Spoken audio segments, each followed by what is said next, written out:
a besta. Porque nunca assistiu Chaves aí, que me perdoe, tá? Gente, estou aqui, graças a Deus. Aleluia. Quem aqui estava na semana passada?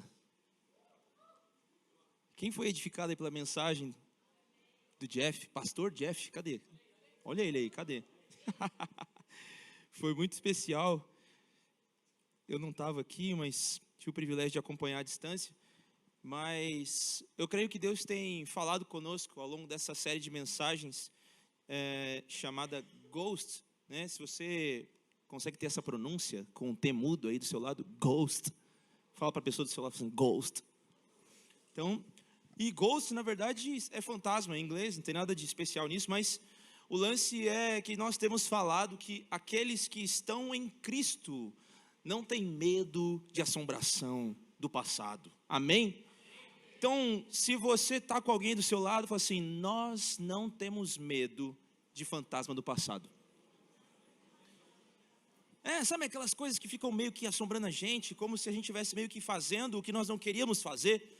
Nós não temos medo dessas coisas, porque nós estamos em Cristo. E por estar em Cristo, somos nova.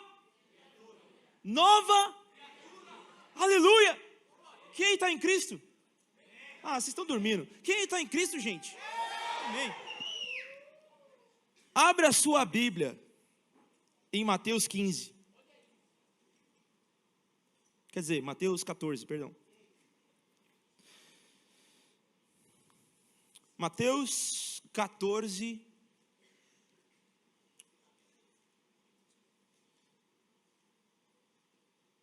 Diz assim, no versículo 22.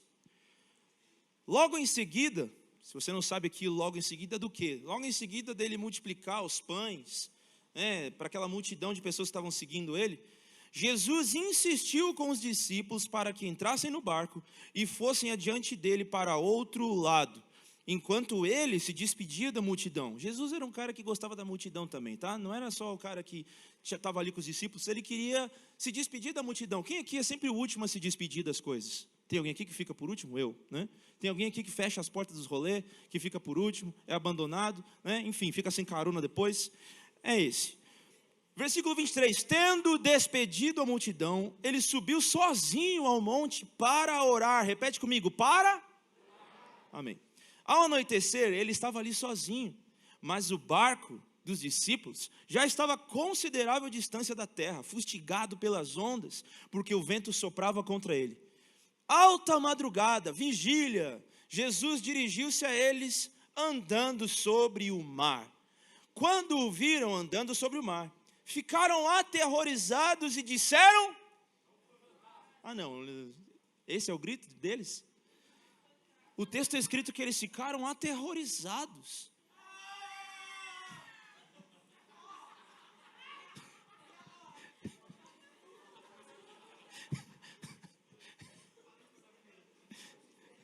Eu gostei desse aterrorizado do Ricardo. Mas eles ficaram aterrorizados e eles gritaram quando eles viram aquela aparição andando sobre o mar. Eles ficaram aterrorizados e gritaram o quê? Gente, vocês já ficaram com um susto de verdade? Já tomaram um susto de verdade? Não, é sério. Vocês acham mesmo que se você estivesse no lugar de Pedro, Tiago e João no barquinho, vocês gritariam exatamente assim quando eles estão falando ali que eles ficaram aterrorizados e eles gritaram, é um fantasma. Eu vou dar a chance para a gente expressar, tentar junto, né? Amém? 1, 2, 3. É um fantasma! Gente, eu não sei se você já assistiu algum daqueles filmes de suspense. Quem aqui gosta de suspense? Quem aqui gosta de filme de terror? Vou orar pela sua vida, irmão.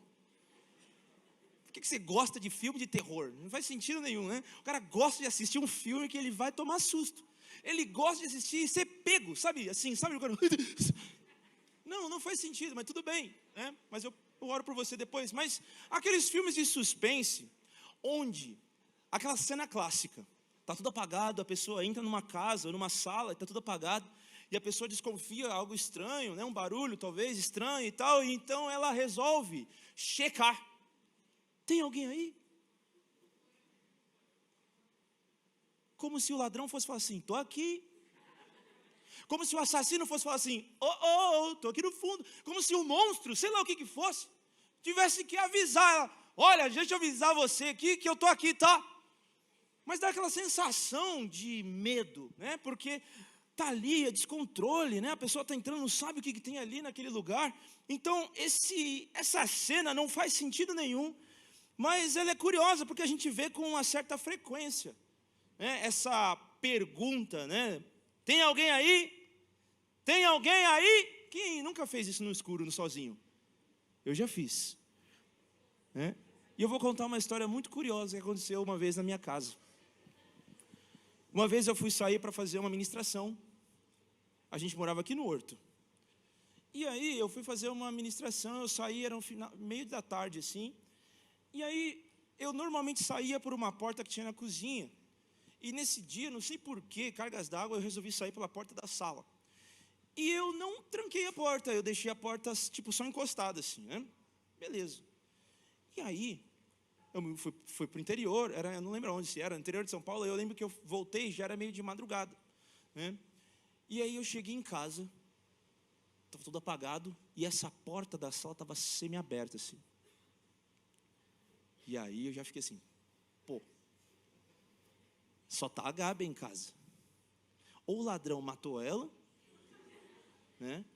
Ou o ladrão está lá dentro agora, né? Ou tem alguma coisa errada. Eu lembro que eu entrei devagarzinho assim, estava tudo meio apagado. Aí eu entrei e fiz a pergunta, tem alguém aí? E eu lembro assim, Gabi, Gabi, Gabi. Aí lá no fundinho a Gabi, Rafa, Rafa. E a voz foi aumentando. Ela, Rafa, ela, meu Deus do céu, você deixou a porta da sala aberta? Eu falei, deixei. Eu achei que fosse um bandido que entrou aqui. E ela me aparece com uma faca na mão. Eu falei, que é isso? Eu falei, eu não sei, eu estava aqui tentando me proteger, era a única arma que eu tinha em casa.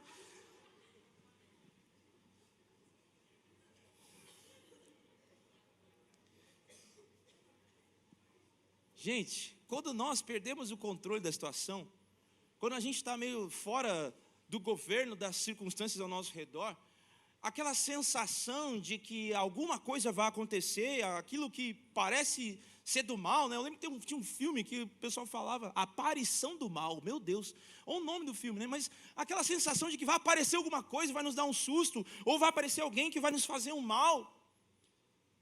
Aquela sensação estranha do descontrole, quando você está ali sozinho às vezes.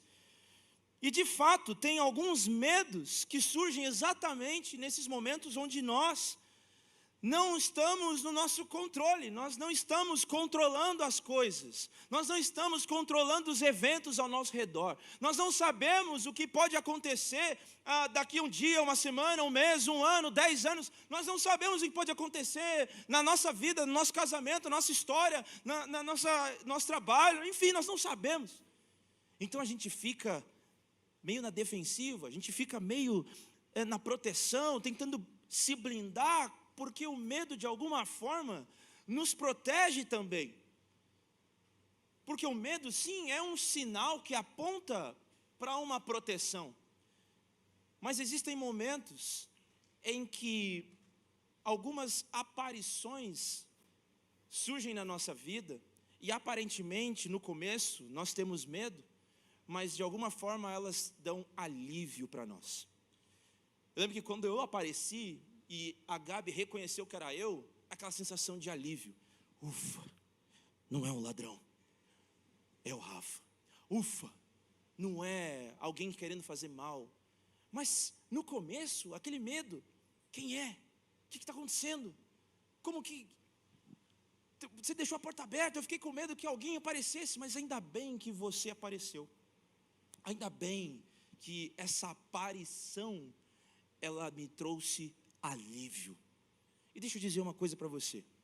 Existem momentos em que Deus vai nos conduzir a momentos e a situações de descontrole, para que nós, de fato, tenhamos essa percepção dele nos protegendo, dele que aparece meio que uma assombração, e às vezes nós temos medo de Deus, mas ele nos convida a nós sermos aliviados no meio da jornada.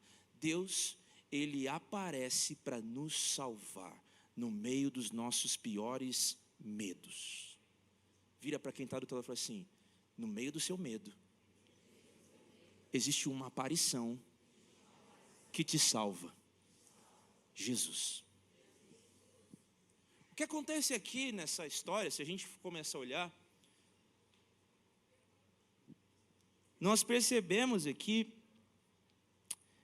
olhando para essa história, que existem áreas na nossa vida que nós temos medo de encarar, de nos arriscar, de romper limites, superar, e provavelmente áreas que a gente perde o controle.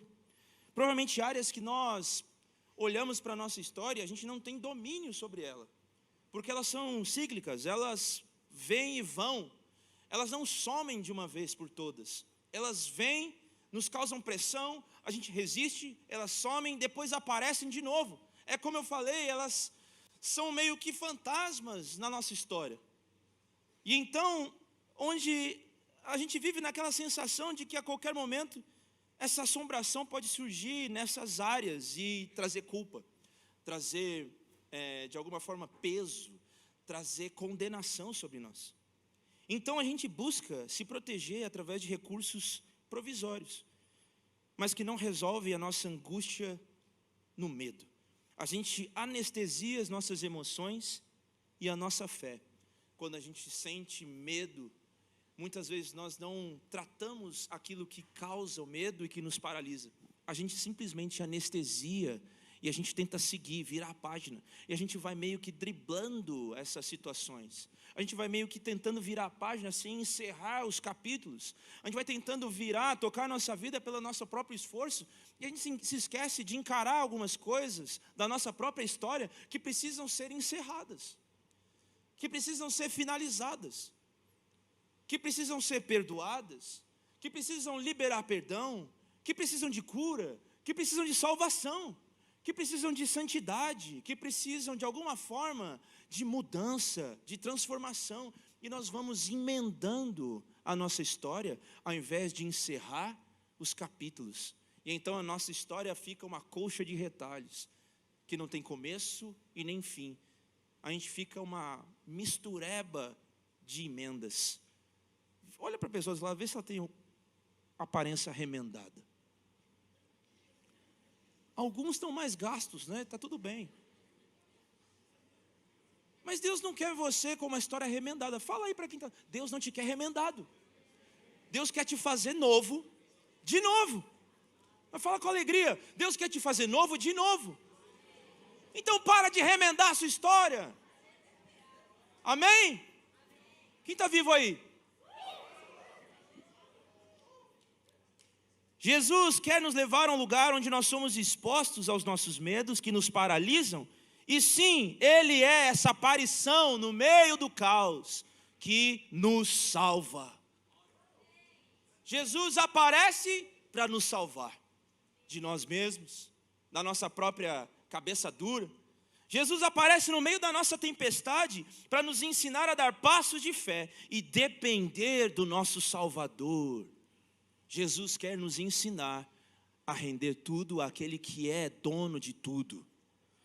E há uma boa notícia para mim e para você. Há esperança para você com essa história remendada. Olha para a pessoa que está fazendo. Há uma esperança para a sua história remendada. Há uma esperança. Há uma boa notícia. Nós estamos aí esse ano aqui na igreja falando e vivendo sobre boas notícias, boas novas, o evangelho que faz todas as coisas novas. Não existe caos na vida de ninguém capaz de impedir o Salvador de nos fazer superar os nossos medos. Vocês entenderam o que eu falei? Vou repetir, nem eu lembro o que eu falei.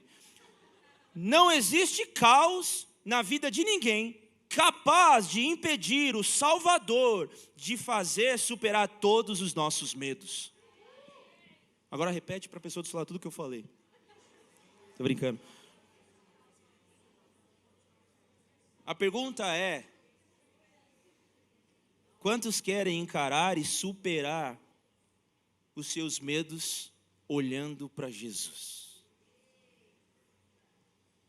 Olhando para Jesus. Primeira coisa que eu quero me atentar aqui nesse texto, nós lemos até a metade da história, depois eu vou continuar, mas no capítulo 14, 22, o primeiro versículo, diz que Jesus insistiu com os discípulos que entrassem no barco e fossem diante dele para o outro lado, enquanto ele se despedia da multidão. Deixa eu falar uma coisa para você. Jesus, ele nos envia para uma jornada desconfortável. Olha que mensagem boa. Jesus tem uma jornada desconfortável para você, aleluia. Jesus tem uma jornada que vai combater o seu comodismo, aleluia. Jesus tem uma jornada que vai confrontar os seus limites, aquilo que você impõe sobre você mesmo. Jesus vai bater de frente com aquilo que ele não planejou para você viver. E por isso ele nos envia, ele insiste com os discípulos. É curioso isso, porque imagina os discípulos assim: não, a gente quer ficar com você. E Jesus fala assim: vai. E os discípulos falam assim: não, a gente fica. E Jesus está falando: vai. Entra no barco. E Jesus está falando: não. E os discípulos falam: não, a gente quer ficar com o Senhor aqui. E ele está falando para você: entra no barco. Entra no processo. Entra na jossa do barco. E eles estão falando assim: mas não tem outro caminho? E Jesus está falando assim: entra no barco.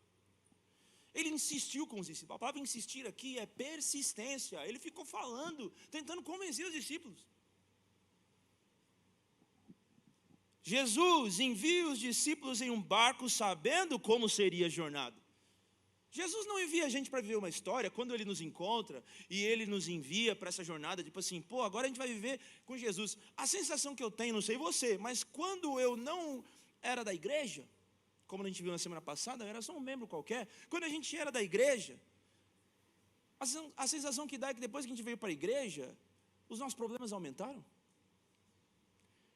Pô, bicudo, que luta, hein? Quando eu não seguia Jesus, parecia que não tinha luta. Agora que eu sigo Jesus, parece que todas as lutas me perseguem. Quem é que testifica isso aí? Ah, pô, quando eu não era crente, quando eu estava no mundão, a vida estava tranquila. Agora que eu sou crente, pô, todos os problemas me perseguem. E até os outros vêm trazer problema para mim. Quem? Faz sentido ou não? Jesus, ele envia os discípulos sabendo que seria uma jornada difícil. A questão é que Jesus nunca nos envia para um rolê furado. Quem aqui tem amigo que é perito em chamar para rolê furado? Meu irmão. Quem aqui tem aquele amigo que te chama e fala assim: não precisa trazer comida? E aí você vai, com fome.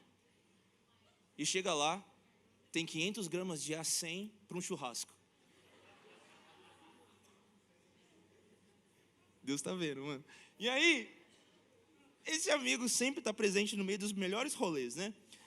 E o lance é que Jesus nunca vai nos enviar para um rolê furado. Sabe por quê?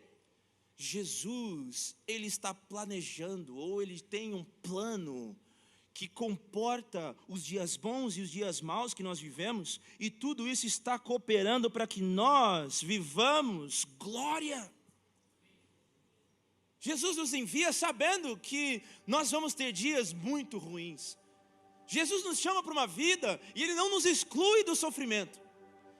A vida cristã não é imune ao sofrimento, pelo contrário, a vida cristã ressignifica o sofrimento. Porque nós aprendemos a não sofrer por aquilo que produz morte. Nós aprendemos a sofrer por aquilo que produz vida. Nós aprendemos que sacrifício é aquele que edifica o caráter de Cristo e não aquele que me leva para o pecado. O que tem de gente sacrificando a sua história e sem perceber, vivendo uma vida que produz morte. Digo a você que o sacrifício com Jesus produz vida. A sua jornada com o Senhor produz vida. Não importa se vem dias bons ou dias ruins. Apesar dos processos que passamos sejam desafiadores, o barco que Jesus insiste que eu e você entramos nunca afundará. O barco que Jesus nos pede para entrar nunca vai afundar. A história que Deus tem para a sua vida nunca vai afundar. O plano que Deus tem para a sua vida nunca vai afundar. E é por isso que nós percebemos uma obra consistente do Espírito, desde a fundação dos dias até os dias em que nós vivemos. Uma insistência do Espírito atraindo o meu e os seus olhos a um lugar de alívio em Jesus. Só Ele tem alívio para nós. Só a jornada que Jesus tem para mim e para você produz alívio ao invés de peso. A sensação que dá é que os discípulos eles estão sendo abandonados. Jesus manda os caras atravessarem o rio e vai fazer outro rolê. Só que Jesus já está andando com essa galera já faz um tempo, tendo relacionamento, amizade. Então ele envia e dá uma sensação que Jesus preferiu a multidão, Jesus preferiu o outro, Jesus abençoou o outro e esqueceu de mim. Ele tornou inviável o reencontro. Não sei se faz sentido para você, mas naquela época não tinha outra forma de atravessar um rio senão por um barco. E ele manda os discípulos atravessar com o barco e ele fica. Como que Jesus vai depois? Os discípulos estão pensando, já era, isso aqui, acabou. A gente vai ter que se virar daqui para frente. E depois de ter realizado multiplicação de alimento de forma sobrenatural, de ter criado vínculo com essa dependência de alguém que é divino, que é extraordinário. Quando a gente experimenta situações que parecem como um bálsamo para nós, quando nós estamos andando nessa jornada com Jesus, a sensação que dá é que nos dias bons, eles marcam a nossa história. E nós nos esquecemos de que Deus também está quando nós estamos nos dias maus. Mas a gente estabelece vida cristã só pelo dia bom. Só quando nós estamos ali no êxtase. Só quando nós estamos juntos ali no êxtase de andar junto. Mas e quando eu e você estamos sozinhos na nossa rotina? E quando isso aqui tudo não cabe no seu quarto? E quando tudo o que nós vivemos juntos é um reflexo daquilo que nós vivemos sozinhos? E se nós vivêssemos o que nós vivemos aqui no nosso trabalho? E se nós vivêssemos o que nós vivemos em um evento, uma conferência ou um movimento do ID na nossa universidade? E se nós vivêssemos essa dinâmica da presença de Deus quando nós perdemos um ente querido, quando nós temos uma perda de trabalho, quando nós nos frustramos, nos decepcionamos na jornada e dá uma sensação de que nós estamos sozinhos, e a gente se lembra, puxa, se eu tivesse agora um culto aqui em casa, se eu tivesse agora vivendo aquele momento que eu já vivi lá atrás. Mas ei, Jesus te envia para você desfrutar de uma oportunidade.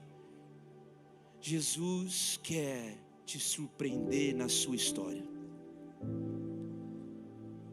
Mais do que nós sermos pegos aqui em um lugar que é previsto, Jesus quer aparecer quando você não espera.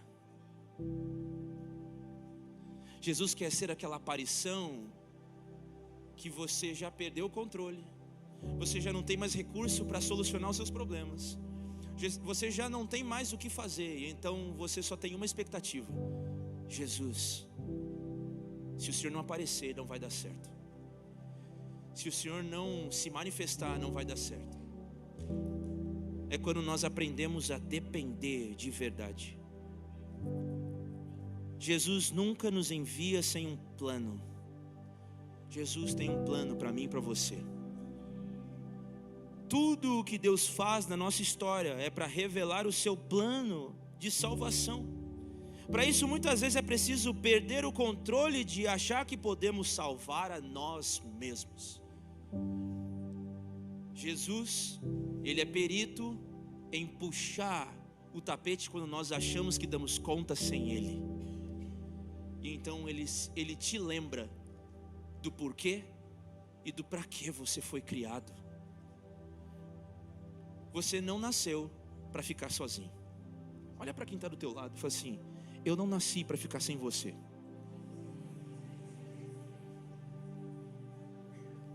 Alguns aproveitaram a deixa, né? Mas tá tudo bem. Mas nós não nascemos para andar sozinho. Há um desejo intrínseco em nós por viver em coletivo, em comunidade. Quando Deus cria o homem e viu que ele estava sozinho, ele olhou e falou assim: não é bom que o homem viva só. Por isso ele criou a mulher. E o senso de comunidade faz parte desse plano de Deus em revelar quem Ele é na terra.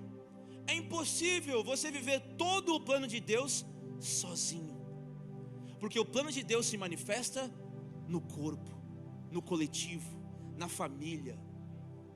Se manifesta quando nós estamos juntos. Por isso que quando nós estamos com medo, nós corremos e nos isolamos.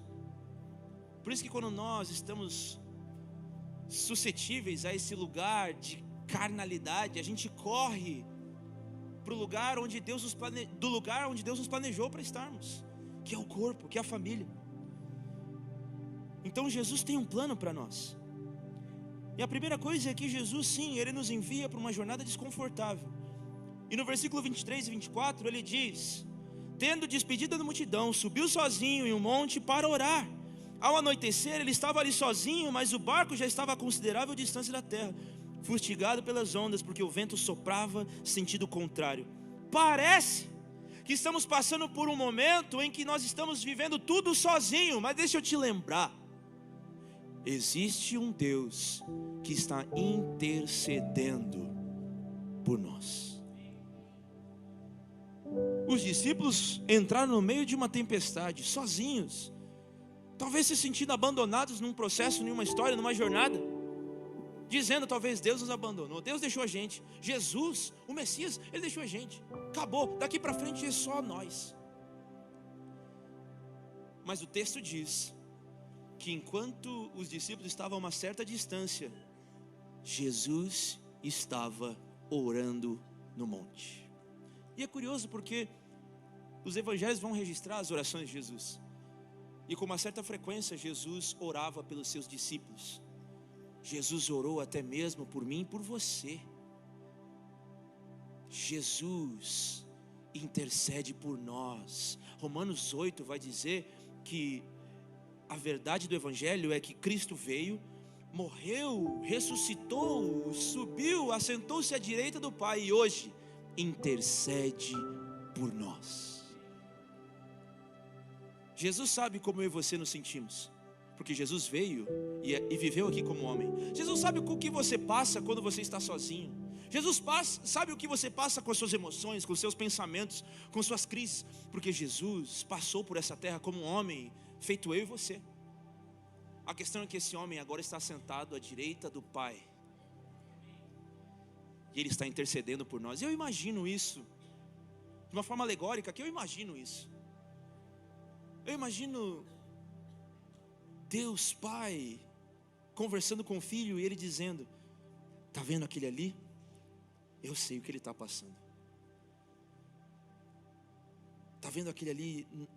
Nós não podemos distanciar os nossos olhos. Eu sei a perseverança dele. Eu fico imaginando Jesus testificando a minha e a sua fé diante do Pai, intercedendo. Ele é o intercessor. Ele é aquele que se coloca entre Deus e os homens. Ele é aquele que conecta, reconecta a minha história com a história de Deus. Ele é a ponte que estava quebrada e foi reconstruída por meio da cruz do Calvário. Ele é o mediador entre Deus e os homens. Ele foi feito pacificador entre a distância que havia entre homens e Deus. Aleluia! Se não fosse a intercessão de Jesus, nós nem estaríamos vivos para contar história hoje. Se não fosse alguém morrer pelos nossos pecados, intercedendo por nós, nós não teríamos condições de ser chamados filhos de Deus. E a tempestade que está ao nosso redor pode estar contra nós. As circunstâncias podem nos causar pressões contra a nossa história. O texto diz que o barco estava longe porque o vento estava contrário. E o que isso significa? Que eles estavam indo numa direção que eles não queriam, porque o vento estava soprando forte, eles estavam descontrolados. Enquanto isso, o que nós temos a favor? Um Deus intercessor.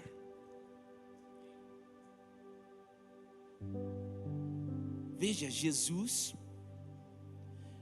Ele não apareceu simplesmente para corrigir a rota dos discípulos, mas Jesus permaneceu intercedendo enquanto os discípulos estavam perdendo o controle. Às vezes nós nos ofendemos com Deus, porque dá uma sensação de que Ele nos deixou, porque dá uma sensação de que Ele não supriu a nossa vontade, que Ele não veio de encontro ao que nós esperávamos que Ele poderia fazer, de que tudo o que nós vivemos, ou tudo o que passou nas nossas histórias, se Deus estivesse lá não teria acontecido. Onde estava Deus quando eu fui abusado? Onde estava Deus quando eu fui traído? Onde estava Deus quando eu perdi alguém querido? Onde estava Deus quando eu fui maltratado? Onde estava Deus quando eu me senti sozinha? Onde estava Deus quando eu não conseguia sair do meu quarto com depressão? Onde estava Deus no meio do sofrimento? Onde estava Deus no meio da solidão? Onde estava Deus? Essa é uma pergunta do mundo. A causa do sofrimento, onde estava Deus? A questão é que Deus nunca mudou de lugar. A questão é que Deus nunca perdeu a sua moral ou o seu governo da história. O ponto é que a maldade do homem distanciou o homem do plano de Deus. Mas o que nós precisamos nos lembrar é que existe um Deus convergindo todas as nossas histórias em Cristo Jesus. Ele é o Salvador da nossa história. Ele é aquele que nos resgata de uma história de iniquidade, de uma história de desespero, de uma história de angústia, de uma história de solidão. Ele nos resgata quando nós menos esperamos, quando nós estamos no momento mais difícil. Jesus nunca perde o controle.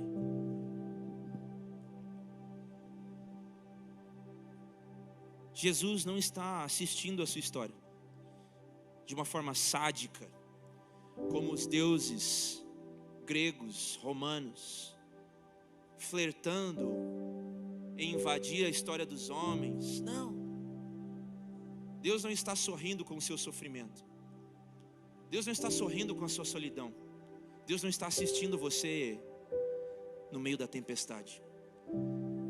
Deus está preparando o momento onde Ele vai aparecer e revelar salvação.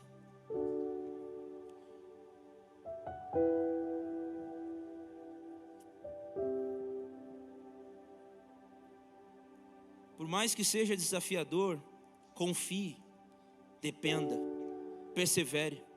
Se Jesus te enviou, Ele é responsável pela história. É curioso porque os discípulos obedeceram a Jesus, e a partir do momento em que há obediência, há sujeição de responsabilidade. É como se Jesus estivesse falando assim: vá, porque na hora que vocês forem, vocês estão sobre os meus cuidados. É curioso porque a gente vai, a gente diz sim. Quando Jesus nos chama, a gente fala assim: eu quero, conta comigo, pode me enviar. Mas no meio do caminho, a gente começa a gritar: e aí, Deus? Me deixou sozinho? Me abandonou? Acabou o dinheiro? Acabou o recurso? Acabou as emoções? Acabou o casamento? Acabou tudo. A pergunta é se você entrou no barco sem Jesus, ou se você obedeceu Jesus e por isso entrou no barco. O que tem de gente entrando em história, falando que Jesus mandou, mas Jesus nunca abriu a boca. O que tem de gente entrando em relacionamento furado, porque Deus falou. O que tem de gente abrindo mão de situações e topando desafios comprometendo a sua história, que Jesus nunca falou nada. Nós encaixotamos Jesus em uma coisa que se chama necessidade. Você precisa de um Deus que atenda a sua necessidade. Então você abre a Bíblia e Ele vai falar com a sua necessidade. Então você ora e você vai esperar que Ele atenda a sua necessidade. Então você vai para a célula, vai para um culto, vai para um evento e você espera que Deus atenda a sua necessidade. Você espera que as pessoas atendam a sua necessidade. Então que na verdade você precisa de um personal Jesus. Alguém que atenda a sua necessidade. Mas Jesus não está preocupado com a sua necessidade. Ele conhece as suas necessidades. Mas Jesus está ocupado em cumprir o plano dele na sua vida. Ainda que isso custe te frustrar nas suas necessidades. É curioso porque Deus sempre usa métodos que a gente muitas vezes não entende. E o ponto aqui que acontece é que quem caminha sob a direção de Cristo é coberto pela intercessão de Cristo. Jonas entrou numa embarcação sem a direção de Deus e acabou na barriga de um peixe, no abismo do mar. E pela graça ele encontrou salvação. Jonas desobedeceu a voz de Deus, foi engolido por um peixe e foi levado às profundezas do mar. O ponto aqui é que os discípulos obedeceram a Jesus e por isso foram conduzidos a um lugar que no meio da turbulência eles ainda estavam sob o cuidado de Deus. A Bíblia é a história da humanidade que está cheia desses exemplos de homens que obedeceram e de homens que não obedeceram. A humanidade, a história dos homens na terra está cheia de pessoas que fizeram boas escolhas e más escolhas, e até hoje nós percebemos isso. Então, sem muita profundidade, apenas uma sensação lógica, não seja burro. Olhe para aqueles que erraram antes de você e não repita os mesmos erros. Você acha mesmo que a humanidade tem progredido ao longo da história seguindo seus próprios meios? Ou será que realmente nós não precisamos de um Salvador intervindo nas nossas vidas? Será mesmo que o homem é capaz de consertar o rumo da história pelos seus próprios recursos, pela sua própria inteligência? Ou será que nós não precisamos de alguém que apareça e mude a nossa história? Será que nós vamos repetir os mesmos erros dos nossos pais? Como diria a canção poética, Renato Russo, como nossos pais, nós repetimos as mesmas coisas. Será que nós vamos repetir os erros dos nossos amigos? Será que nós vamos repetir os erros que nós vimos ao longo da história? Ou será que você vai tomar uma decisão de obedecer a Jesus, de se render a Deus, de falar assim: eu não dou conta, eu preciso de um Salvador? E então o texto diz, no versículo 25 a 27, que na alta madrugada Jesus dirigiu-se a eles andando sobre o lago. Quando o viram andando sobre o lago, ficaram aterrorizados e disseram: é um fantasma! E gritaram de medo, mas Jesus imediatamente lhes disse: tenham coragem, sou eu, não tenham medo.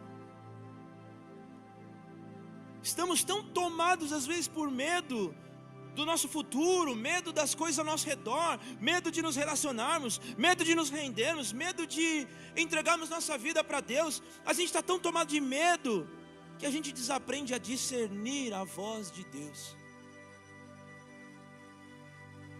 A gente para de perceber a grandeza de Deus. A gente para de perceber nos pequenos detalhes. E a gente vai aos poucos endurecendo a nossa fé, vai ficando cada vez mais distante. Você já viu a história daquele homem que estava preso em uma enchente e ele estava esperando alguém salvar? E então um homem com um bote salva-vida vai até ele e fala assim: eu vim te salvar. Dele: não, eu estou esperando Deus me salvar. Aí vem um barco em seguida e fala assim: eu vim te salvar. Ele fala assim: não, eu estou esperando Deus me salvar. Vem um helicóptero E desce o bombeiro e fala assim: eu vim te salvar. Ele: não, eu estou esperando Deus me salvar. Passa um tempo, a enchente sobe e aquele homem morre. E então aquele homem chega diante de Deus no céu. E ele fala: Deus, eu esperei você me salvar. E então Deus fala assim: eu fui 3 vezes. E você não quis. Você já parou para pensar que no meio da nossa correria, a gente para de discernir Deus através de um convite do tipo assim: vamos para a célula hoje? Ei, como que você está? Sabe aquele líder que te manda umas mensagens às vezes e você desativou os 2 pontinhos do WhatsApp para ele não ver que você viu? Sabe aquele convite? Sabe aquela fala que a gente menospreza e banaliza?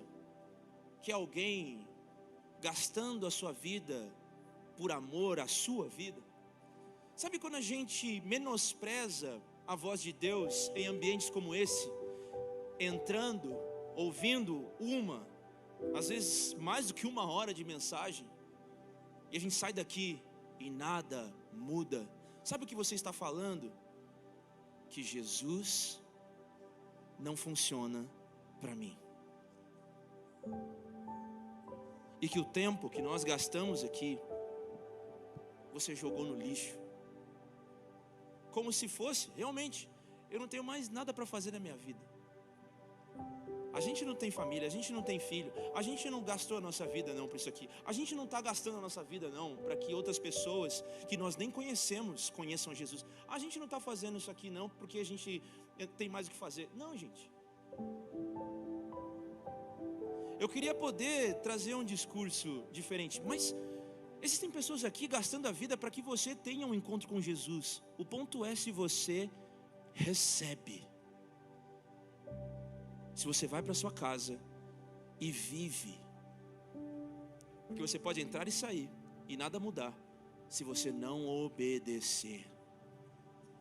Se você não reconhecer. Se você não discernir. Sabe o que é discernir? Separar para uso. Discernir a presença é você separar para praticar. Discernir a palavra é você separar para praticar. Discernir a presença é você separar para praticar. Deus não quer te salvar dos seus problemas se você não tiver interesse em praticar a presença. Porque Jesus não nos salva dos problemas, Jesus nos salva da distância dele. Jesus não quer te salvar para que você não tenha problemas. Jesus quer te salvar para que você ande com Ele para sempre. Quem está entendendo o que eu estou falando?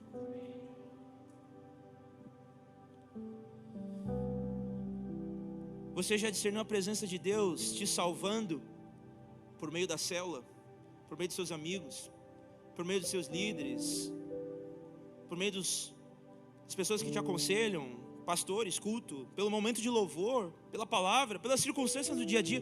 Você já foi grato por essas pessoas? Você já agradeceu por aquela pessoa que quando você estava na pior, aquela pessoa gastou tempo com você? Você já honrou essas pessoas? E Jesus é paciente conosco. Ele fala: coragem, sou eu, tá maluco? Que fantasma? Que medo é esse da presença? Sou eu. Não tenha medo, sou eu. Eu não te enviei nessa jornada.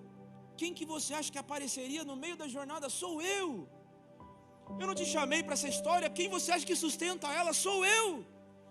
Eu não te chamei para essa missão. Quem que você acha que sustenta? Sou eu.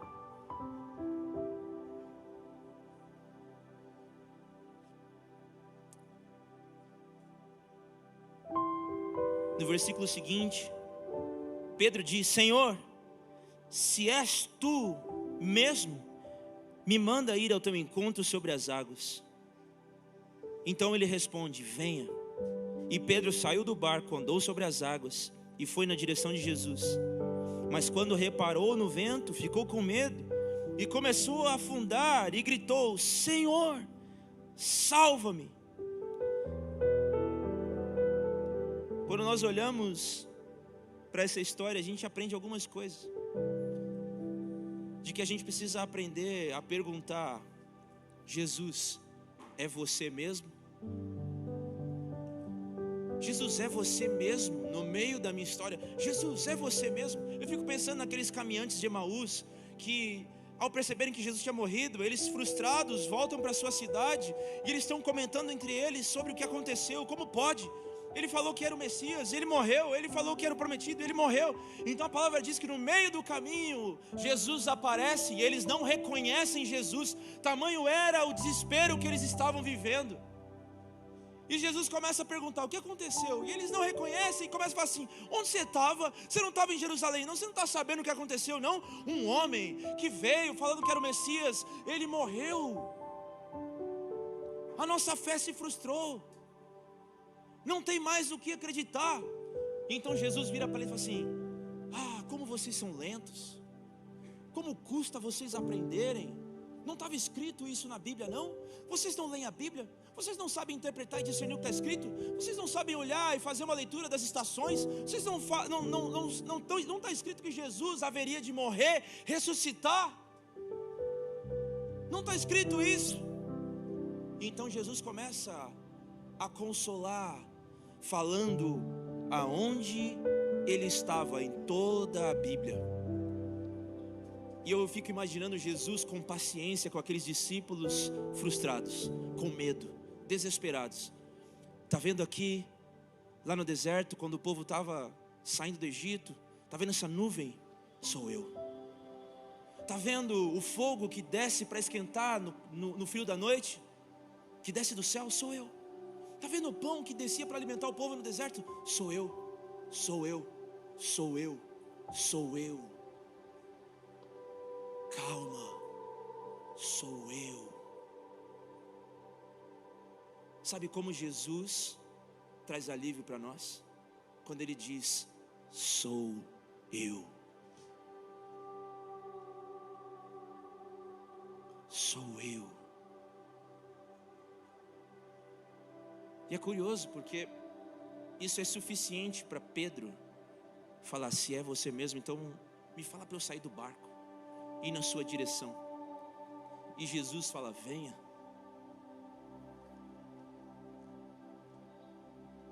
O barco nessa situação era o lugar mais seguro, convenhamos. O barco diante de uma história como essa é o lugar onde nós sentimos mais protegidos, vamos lá. Mas o convite de Jesus é para nós abrirmos mão daquilo que nos protege, abrirmos mão daquilo que nós estamos apegados, abrirmos mão daquilo que nós usamos como escudo diante das acusações da nossa vida, abrirmos mão daquilo que nós nos sentimos mais confortáveis ou mais cômodos, abrimos mão de uma vida normal, abrimos mão de uma vida média, ou seja, uma vida medíocre, abrimos mão de uma vida pacata, abrimos mão de assistir Deus aparecer, e ao ouvir o convite de Deus falando: venha, nós não escolhemos o lugar mais controlado. E eu sinto que Jesus tem convidado algumas pessoas aqui a sair do barco, a perder o controle. E é curioso isso, porque esse convite foi falado para Jesus, para Pedro, mas Pedro não estava sozinho no barco. Era Pedro e mais 11. A pergunta que Pedro fez: se é o Senhor mesmo, manda-me ir à sua direção. Então Jesus fala: venha. Jesus não falou: venha, Pedro. Jesus falou: venha. Venha. Venha. Venha, Vitória. Venha, Bexiga. Venha, Vitor. Venha, Marcos. Venha, Marcelo. Venha, Igor. Jesus fala com todos. O ponto é: por que só Pedro sai do barco?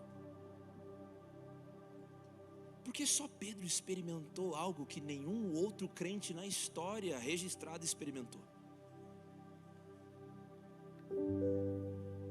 Sou eu. Aqueles que ousam perguntar: quem é que está me chamando? Quem é que está nos chamando? Quando você entende quem está te chamando, o barco não vale mais nada. O seu trabalho não vale mais nada. A sua história não vale mais nada. Os seus planos, dinheiro, não vale mais nada.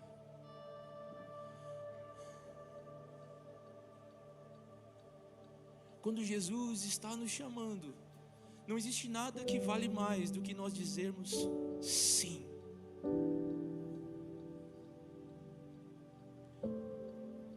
Não é qualquer, é Jesus. E eu sinto que Jesus está te chamando nessa noite a você sair da sua zona de conforto, a você desapegar por amor. Ainda que no meio do caminho você olhe o tamanho das ondas e fala assim: Jesus, não é tão simples e tão fácil, me ajuda, salva-me. Ainda que no meio do caminho, dizendo sim para Jesus, você tenha medo. Mas meu irmão, quando você está em obediência, Ele é a aparição que nos salva. A palavra diz que Ele pega Pedro pelas mãos e fala: ah, homem de pequena fé, sou eu. Se você tem medo de entregar tudo para Jesus, o que você precisa entender é quem está te chamando. Ele é suficiente para você. Eu quero convidar você a ficar em pé.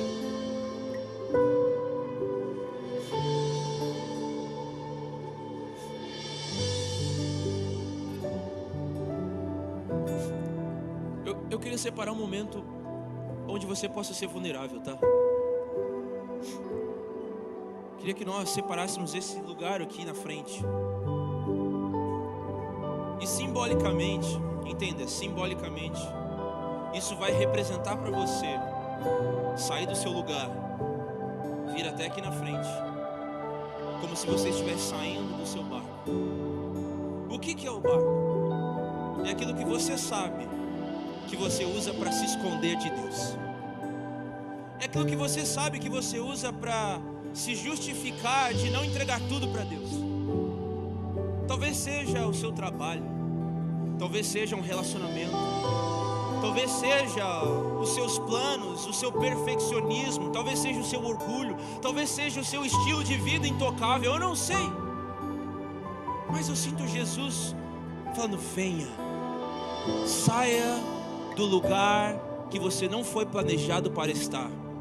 Existem algumas pessoas aqui sendo chamadas para missão, e Deus está te incomodando a você sair do barco.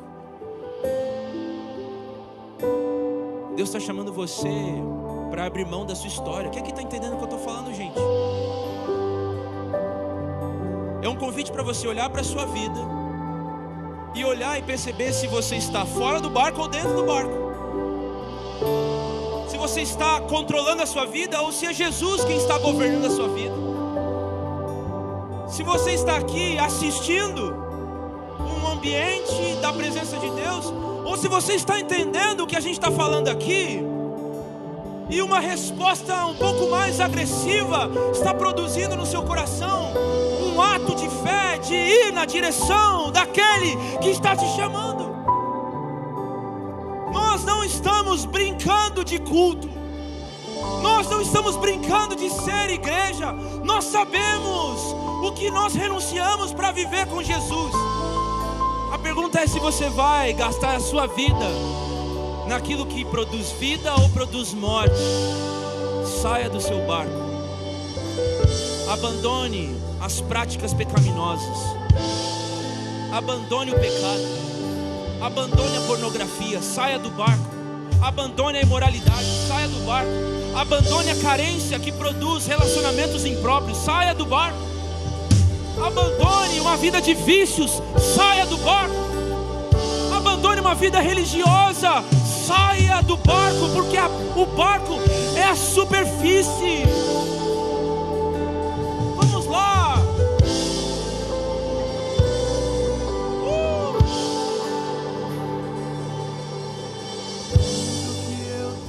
Enquanto nós cantamos, eu ia pedir os líderes para nós orarmos. Se você sente no seu coração que você deve sair do seu lugar e entregar algo, que o Espírito está falando no seu coração.